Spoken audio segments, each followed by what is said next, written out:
श्री शिवाय नमस्तुभ्यं। हर हर महादेव। श्राद्ध पक्ष की शुरुआत 18 सितंबर से हो रही है, जो कि समापन 2 अक्टूबर को हो जाएगी। जैसा कि हम सभी को पता है कि श्राद्ध पक्ष हमारे पूर्वजों को समर्पित होते हैं, हमारे पितरों को समर्पित होते हैं। हम हमारे पूर्वजों की तिथि में तर्पण, पिंडदान या फिर ब्राह्मण भोज कराते हैं ताकि हमारे पितृ तर सकें और उन्हें मोक्ष की प्राप्ति हो सके। मान्यता है कि पितृपक्ष में किए गए दान पुण्य से पितरों का आशीर्वाद प्राप्त होता है, और यदि हमारे पितृ खुश नहीं होते हैं तो हमें भी अपने जीवन में कई कठिनाइयों का सामना करना पड़ता है।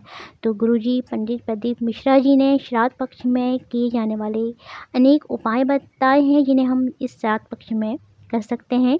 इस वीडियो के माध्यम से मैं आपको उन्हीं के कुछ उपायों की जानकारी दूंगी और वीडियो में करके बताऊंगी, जिससे आपको देखकर समझने में आसानी हो। चलिए बढ़ते हैं उपाय की तरफ। पितृलोक में जो पितृ निवास करते हैं उनकी 3 बेटियां हैं, मैना, कला और धनिया। तो इस उपाय में हमें उन तीनों बेटियों के नाम का स्मरण करना है। गुरुजी ने कहा कि जो बेटा बेटी नौकरी की तलाश में है या किसी कंपटीशन एग्ज़ाम में बैठ रहे हैं, तो सबसे पहले तो उनसे यही बोलना है कि वो अपनी पूरी तैयारी करें, खूब मेहनत करें, लेकिन साथ में शिव पर विश्वास भी रखें।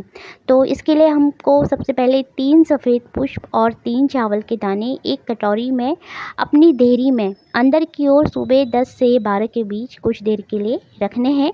कुछ देर रखने के बाद आपको ये सारी सामग्री भोलेनाथ के शिवलिंग पर जो अशोक सुंदरी का स्थान होता है वहाँ पर समर्पित करनी है। लेकिन उससे पहले इन दोनों सामग्रियों को आपने नंदीश्वर भगवान से स्पर्श कराना है। साथ ही बेटा बेटी का नाम और गोत्र भी बोलना है। तो गुरुजी ने कहा कि यदि ऐसा करते हैं तो बेटा बेटी को ज़रूर सफलता मिलती है। और माता अशोक सुंदरी का स्थान शिवलिंग में कहाँ पर होता है, ये आप वीडियो में देखकर समझ सकते हैं। जलाधारी के बीच में जो मोटी लाइन होती है वो माता अशोक सुंदरी का स्थान है, जो कि शिव जी की सबसे छोटी पुत्री हैं। तो इस उपाय में आपको इतना ही करना है। तो आइए चलिए बढ़ते हैं अपने अगले उपाय की तरफ। श्राद्ध पक्ष में करने वाला एक आसान सा उपाय गुरुजी ने अपने पिछले वर्ष की कथा में बताया था। उन्होंने बोला था कि जिनके घर में पितृदोष हैं वो इस उपाय को कर सकते हैं। इसके लिए जिस स्थान पर हम अपना पानी रखते हैं, यानी कि किचन में वो स्थान जहाँ पर हम अपना पानी का मटका या परिंदा रखते हैं, वो स्थान पितरों का होता है। तो वहाँ पर आपने जाना है और एक अक्षत के दाने को लेकर के स्वधा स्वधा स्वधा स्वधा स्वधा इस नाम का 5 बार स्मरण करना है। उसके बाद उस अक्षत के दाने को आपने भोलेनाथ के शिवलिंग में समर्पित कर देना है। घर में यदि शिवलिंग है तो आप घर में भी समर्पित कर सकते हैं। तो ये दोनों उपाय मैंने आपको गुरुजी पंडित प्रदीप मिश्रा जी की कथा से सुनकर बताए हैं।